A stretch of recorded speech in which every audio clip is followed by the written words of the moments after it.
On the phone with me next is Charlie Angus. Now, you know him from our House of Parliament, from being an MP up in Timmins, up in North Bay.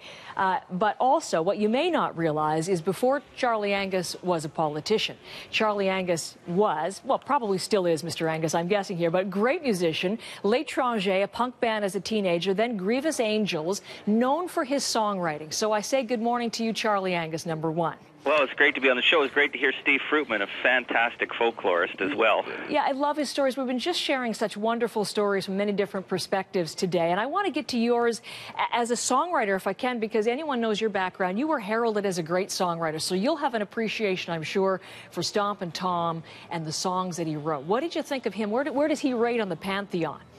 I think Stompin Tom was an extraordinary songwriter, and you know, we have to remember that he was ridiculed for many years by the Canadian music establishment. They thought his music was embarrassing. They thought it was kitschy because he sang about Canada, and that was a taboo. We were a cultural colony in our entertainment industry at that time, and Tom fought against it.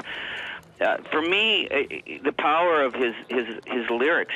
I've sung hundreds of Stompin Tom songs in very loud, crazy country bars, some of the bars he played in.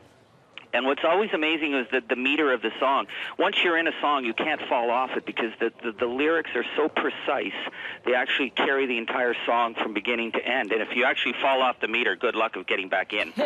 Okay, listen, you say you covered, and we have audio evidence. Can you just hold on the line for one quick Certainly. second? We have a little bit of a clip so that everyone can hear you doing a cover of Stompin Tom. Here's Charlie Angus.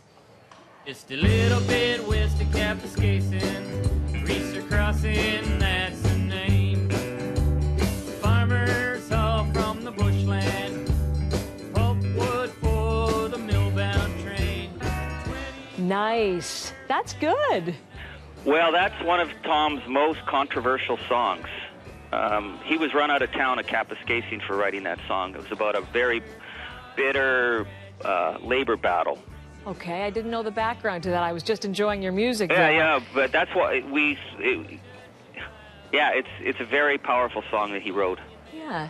You know, I mean, you're a musician, you had a connection with your fans, you're a politician, you have a connection with your constituents. You know about those personal relationships. Talk to me about, though, Stompin Tom Connors and that link that he had to Canada and Canadians. Well, again, you know, growing up as a kid in Timmins, we thought we weren't on any map of the world. Nobody ever talked about what we did. We never saw on television any of our stories.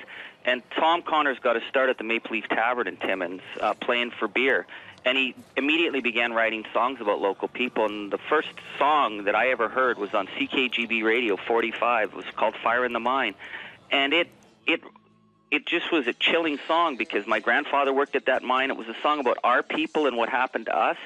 And that connection to Timmins, we thought we were the only place in the world that had that connection. Then we found out he had that connection in Tillsonburg, a connection in Sudbury. He wrote those songs for people that made them feel like they came from some place that mattered.